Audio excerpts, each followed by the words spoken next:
Beliau menyatakan dalam kurun waktu 35 sampai 40 tahun mendatang setelah peristiwa G30 SPKI tahun 1965, maka PKI akan bangkit kembali. Jenderal Sarwoedi mengungkapkan bahwa caranya dilakukan PKI dengan jalan penyusupan di segala bidang melalui pemerintahan, partai politik, militer, dan budaya seperti yang pernah dilakukan PKI sekitar 1950-1965. Kesimpulan itu menurut Pak Sarwoedi berdasarkan dokumen-dokumen yang berhasil disita dan hasil interogasi terhadap anggota PKI yang tertangkap saat operasi-operasi yang dipimpinnya. Ternyata apa yang terjadi? Kini telah muncul komunis gaya baru KGB di sekitar kita. Banyak ciri-ciri dari komunis gaya baru, namun dengan durasi yang singkat, kami sampaikan 3 ciri terlebih dahulu, yaitu memutarbalikkan fakta, berdusta, dan intimidasi. Yang pertama, kita bicara tentang ciri memutarbalikkan fakta.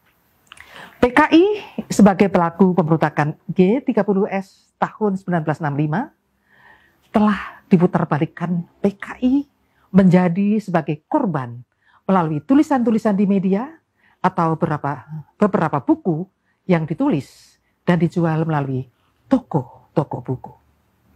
Ini merupakan pemilokan sejarah yang dilakukan pasca 1998. Memang kurikulum sejarah Indonesia pasca 1998 telah menghilangkan sejarah pemberontakan PKI 1948 dan 1965. Oleh karena itulah, para pelajar bahkan mahasiswa lebih percaya pada tulisan-tulisan yang mereka peroleh di media ataupun buku-buku yang ditulis oleh simpatisan PKI. Yang kedua, ciri berdusta. Berdusta atau berbohong sering dilontarkan para calon legislator atau para pejabat eksekutif.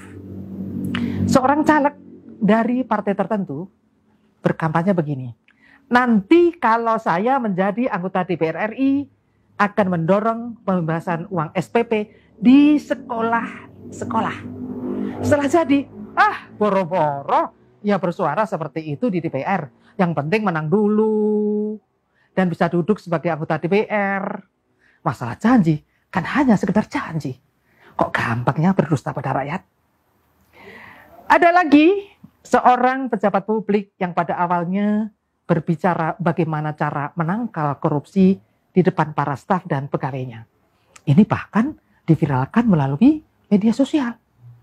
Baru setahun menjabat, ia ditangkap KPK karena korupsi. Nah, ini merupakan kebohongan atau dusta yang nyata.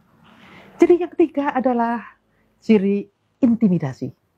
Banyak cara intimidasi yang dilakukan oknum belakangan ini. Seorang pejabat KPK, Komisi Pemberantasan Korupsi, pulang dari sholat subuh di masjid, disiram matanya dengan air keras. Terlepas siapa pelakunya, ini kan merupakan intimidasi terhadap pejabat yang pernah membongkar korupsi di Indonesia. Ada juga seorang ulama terkenal, kita sebut Syekh Ali Jaber. Beliau beberapa bulan lalu dianiaya dengan menggunakan senjata tajam saat memberikan ceramah di masjid salah satu provinsi Lampung. Setelah pelakunya ditangkap, kok dinyatakan sebagai orang gila? Ada ya? Masa orang gila kok bisa memilih ulama atau kiai untuk dianiaya? Hal penganiayaan tersebut berkali-kali terjadi pada ulama-ulama kita di seluruh Indonesia. Ujungnya, setelah pemeriksaan, pelakunya dianggap tidak waras alias gila. Loh, kok seragam ya?